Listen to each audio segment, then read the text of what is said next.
I'm born and raised on Maui. I still live on Maui. The healing was really introduced from birth. My great grandma, she was the Hawaiian healer. We had a church in Wailuku.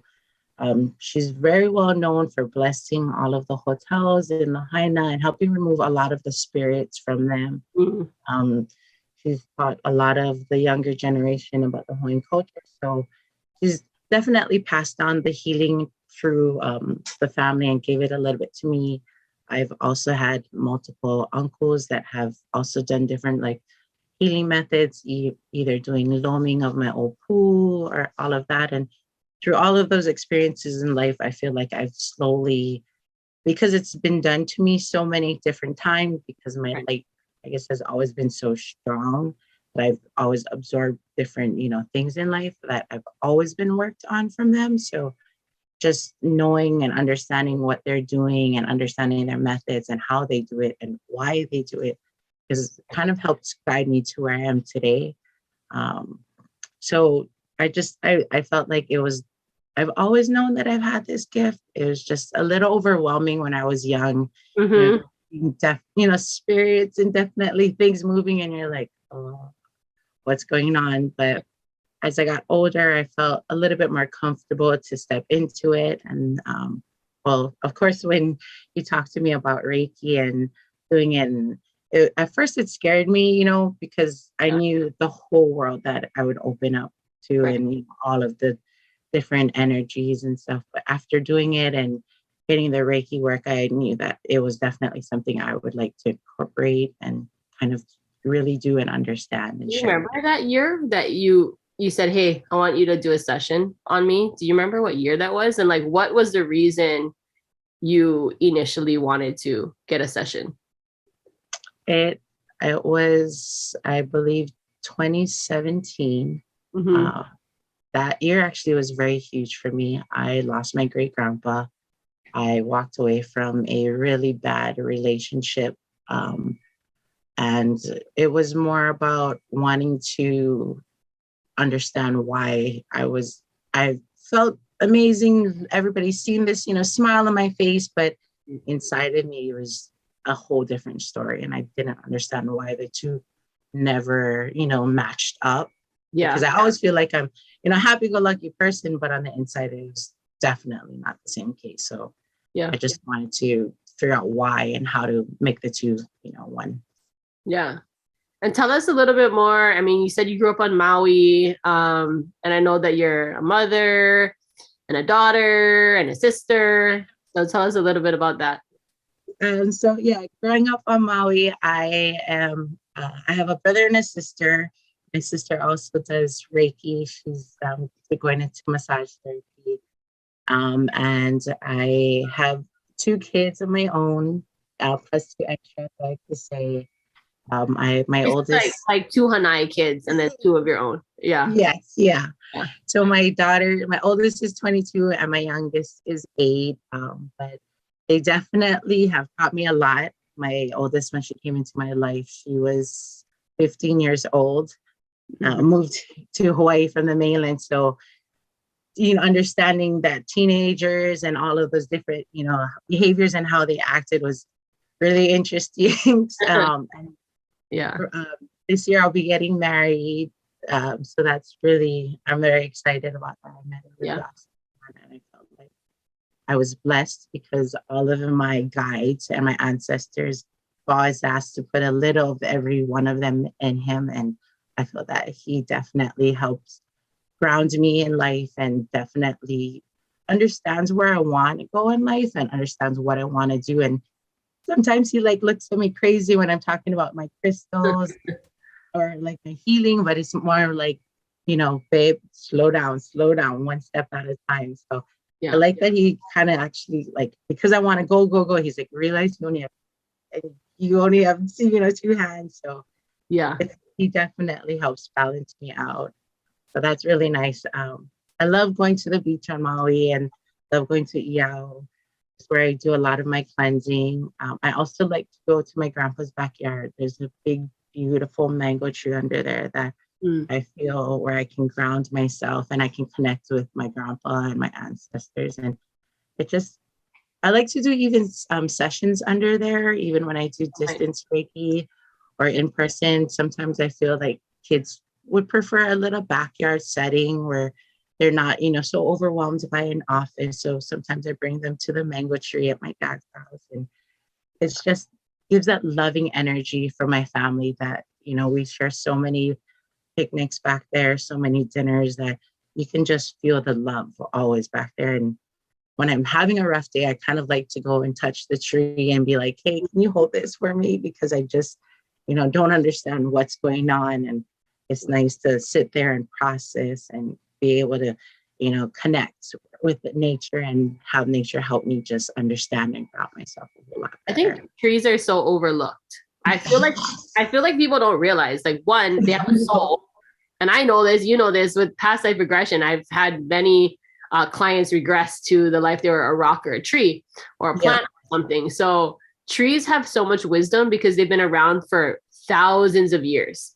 Yes. And especially like you talk about like the redwood trees or these trees that have been around for thousands and thousands of years.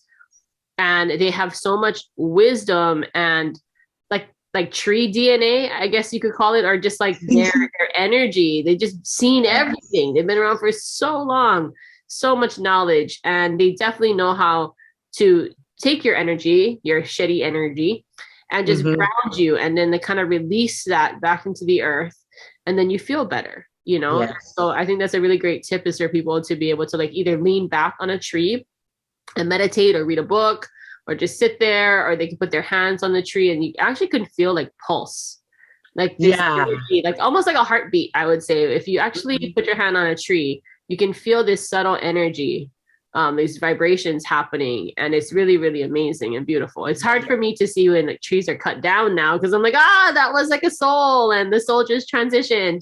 So we were driving past a tree that it fell over. So they had to cut it down and break it down and remove it because it's at a park by our house. But I was like, and Rod's like, that's what happens when the roots aren't deep enough, like it falls over. And I was like, oh my God, that's such an interesting lesson in that about roots not being deep enough and then the tree topping over. So I know also that you've had many, many years in the hospitality industry on Maui, which I think that's what makes you such a good life coach, is because you've been a bartender for so long. You've had to listen to people's problems, heard probably the craziest stories, some of their worst times in their life, where they're just looking for someone to lend an ear.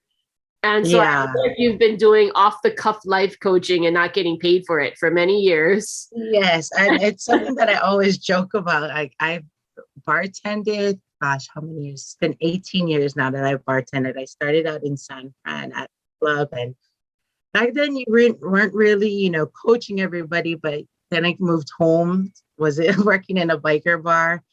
And if you've ever been to Maui, it's really small. So definitely the community is very, always in everybody. You got your regulars coming in. Yeah. And everybody's always in everybody's business. So like when you hear one story, you hear another story. So as a bartender, you're like trying to make sure that everybody's not, spreading more rumors or just kind of balance everybody out. And I find at times that a lot of my customers are come back knowing like on my slower days at night and just come talk stories with me and tell me all about their life story. And oh my God, gee, this happened and that happened. And I'm like, dude, it was just nice to connect with them. And now that, through the years of working at different places, I feel that a lot of my coworkers come to me now and they're like, oh my God, this happened. And I've gotten the name G Mama. So everybody knows me as like, oh, Mama's going to give you the answer for everything. She's been there, she's done that, she's seen everything. And I feel like I have, between bartending and I've also coached. I've coached soccer since I was in high school, and I've worked with kids from the age of 5 to the age of 14, and dealing with kids, dealing with adults for over, 10 plus years of all ages has definitely taught me a lot and showed me different ways to work with, all ages of life. But I prefer to work with kids. I was going to ask you, who's easier? Yeah, I adult think it's so much easier. I mean, easier. At least they're there's, things aren't so ingrained into them, when you're just years and years and years bad habits and a certain way of thinking. And so when I coach soccer, I usually like to start our games, instead of stretching, we start with qigong, just to ground and center. I have the kids come to practice with their feet in the grass, and we have a meditation, and it really helps them focus. So I've learned that working with kids are super awesome. I love that, and that's why I ended up coaching for so long. And some of the kids that I've coached way back when are, now in their 20s and mid-20s, and they're like messaging me, "Coach, oh my God, I did this in life and that in life, and it's all because of you. You guided me." So it's really nice to see, that when you're helping kids and you just not really, tell them what to do, but just, guide them. And when they do make the wrong decision, I don't throw it in their face. I always tell them, step away from it and see how you could have changed it, or what would have happened differently. And sometimes we as adults, because we're like, we need the answers now, we need to figure out how to fix it. We need to let kids try to fix it for themselves. So later in life, they understand when they get in another situation, like, these are the options, and this is how we can handle it. So coaching, teaching them how to problem solve, think through the problem. What are the lessons? Yes. So make it better next time. Coaching soccer, is all about vision and seeing. Yeah. So I always tell them, play it out in your head, see both ways, see which way, looks better. So I think the years of working with adults and seeing that if you don't help children at a young age to understand and cope properly, that's where they'll be in front of my bar drinking instead of, at home with their families enjoying life. So I feel like helping children from the get-go, even though we may not think that something's wrong or something's bothering them, we don't know as parents what really goes on. So giving them, a safe place for them to go talk to auntie about what's going on or what's happening at school. I like to offer that because I'm not there to judge them. I'm just there to talk stories, have fun with them, and understanding that soccer has helped me, give them that opportunity to be like, okay, brother, we got to slow down. We need to think out everything. And the kids over the years have taught me a lot of different techniques to work with, children now. So it's definitely helped for sure. Yeah, I know you're really, really passionate about, Reiki for Keiki and providing a safe place for them to feel accepted, for them to have someone to talk to that is not, they're not in fear of their parents finding out. It's just a safe place for them to just talk and receive energy healing. Yes. I think it's so important because, like you said, it's like when we can get to the seeds when they're first planted, right? Like, 0 to 12 years old, and you can really help them find ways to deal with things and manage things, find safe ways to transform stuck energy, whether it's anger, sadness, feeling anxious, and we give them ways to transform that energy into something more empowering. And I think also when you do your work with the kids, you're also helping the adults to better understand their children, communicate with their children, and just find like that place of like unconditional love and acceptance. Because a lot of times parents, they just put so much pressure on themselves to get it right, to do the right thing. And they put so much pressure that they're missing the point of just going back to unconditional love and acceptance, because they don't realize a lot of kids just don't even get that amongst their peers and in school. So if they're coming home to an environment that's feels a little hostile too, and a lot of pressure, it's like, where's their relief? They go to school, the kids in school, we know there's bullies, and can you imagine, like, they're super mean. And we never grew up with Instagram and Facebook and had to worry about social media when we were younger. So the bullying doesn't stop for kids when they leave the schoolyard. Today's kids, it follows them wherever their phone is, basically, And so I just was reading last night, and I think Rod doesn't like when I share these stories with him, but there was this boy who's 12 years old that actually committed suicide, but his family is really close to him. So his sisters are really close. His parents knew that there was somebody bullying him at school. They took it to the school. The school, did whatever they could. Like they literally did as much as they could.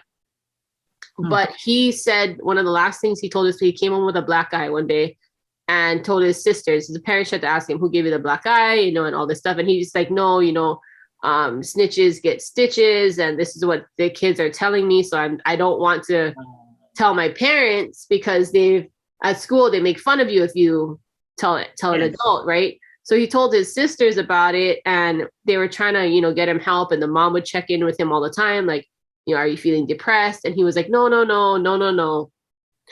And one day he took his own life. And this is very recently. And I just saw this article about this, very recent, in the last couple of days. And this kid was 12. I mean, he was in 7th grade. Coming from a really loving, strong family, and it just shows you whatever his environment was like at school, and just how one or two people can really hurt someone like that. So I think the work that you're doing is very important, because we just don't know what they're going through at home or in school. No. And so being able to find, and I think a lot of kids feel peace when they receive Reiki. It's like, this is the calmest I've ever felt. This is the most peace I've ever felt. I didn't even know I could feel that kind of love and energy, So I know you're passionate about that. Anything else you want to share about that? And do you work with kids virtually and yes, I do work with kids and in person. I do want to share that, we've sat through this past 2 years at home with our kids, and we as adults process so much stuff that we don't understand. A lot of the emotions that we tucked in, I know I did, and it came up in ways that we didn't know how to express. Know that because our children's light is so bright that they've absorbed a lot of those emotions. And when they do have those little outbreaks or outbursts, that's just the reaction of some of the things that they've witnessed in the past year. So by talking to them and helping them understand, why did you do that, or how, who taught you that, or not really who taught you that, but just, helping them better understand how to cope with different things goes a long way. And then it actually opens up the door for them to feel comfortable to talk to you about it. Because if somebody yells at you after you were like let out all of this energy that you couldn't contain anymore, how would you feel? Would you want to open up, or would you be like, well, they don't give two craps about me, no. So we as parents sometimes need to realize that we need to react a little bit better on how our kids react. And if they're throwing a tantrum, we can't throw that tantrum right back at them. Yeah. And I always even with Reef, or even Taya, I tell Rod, there's always a reason they're acting this way. It's our job to figure out what the reason is, right? Yes. Like Reef doesn't just act out to upset us. He doesn't. He's not trying to upset us. There's literally something that's bothering him. And because he's non-speaking, he's verbal but non-speaking, he can't articulate in English words what's bothering him. It's our job to figure out what that is. And every time, after we're reflecting, we always realize like, oh yeah, there was definitely a reason he was frustrated. And a lot of times he's just mirroring us. So if he feels our frustration in our body or our tension, he mirrors it by making sounds. He scratches when he has like eczema, when he's really stressed.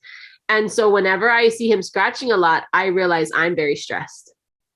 Like, because sometimes you and I, we do so much in a day that we don't think it's stress because it's normal. It's like we're moving that fast, so that just feels normal to us. But when I watch him and I'm like, he's scratching more in the last 2 days. Am I stressed? Is that what he's picking up on? And sure enough, he's mirroring my energy, what he's picking up from me. So I really think there are teachers, the kids coming into the world are teaching us something as much as we're teaching them and guiding them through life. But yeah, I'm super excited for this next generation and for us to, I think our generation to help heal a lot of traumas that either we have gone through or our parents and grandparents have gone through, and allow this path, kind of pave this path that is more clear for our kids to walk along. And so that they can really step into their purpose earlier in life, not at 35, 45, that they can really do what they're do, right? And not carry such a big load from the past, just kind of more like from now and moving forward. This is what they want to do. So I just think it's awesome. And I think people should reach out to you, especially if they have questions about how energy work and coaching and stuff looks like with kids. I know you've worked, both of us have worked as, you know, as on infants all the way up to teenagers, and you have a very specific process that you can explain to parents how you work. So everyone's on the same page with that. I know you use your crystals as well, and the kids really enjoy picking the crystals and the different oils that can better support them, right? Like, what crystal can support me today? Or what oil do I feel like I need today? And that's really empowering the kids to find some natural remedies to help them, you know, feel better. Any last words for somebody who's on the fence, has watched your video, is curious about Reiki, but not sure if they want to try it? What do you have to say to somebody who's just getting started with their, you know, spiritual journey? I always say, you know, go outside, put your feet in the ground, ground yourself, and tell yourself, what could be worse? You know, I could continue to go on this path, or I mean, you could come and have your child talk stories with me and watch the difference. You can never, you know, you can always say you've tried everything, but, you know, have you tried everything? And I'm just a 15-minute phone call away, a free 15-minute phone call away. Yeah. So call me, ask me. I think that's really beautiful. It's like, you really have nothing to lose, and just book a 15-minute, you know, phone consultation with you. Yeah.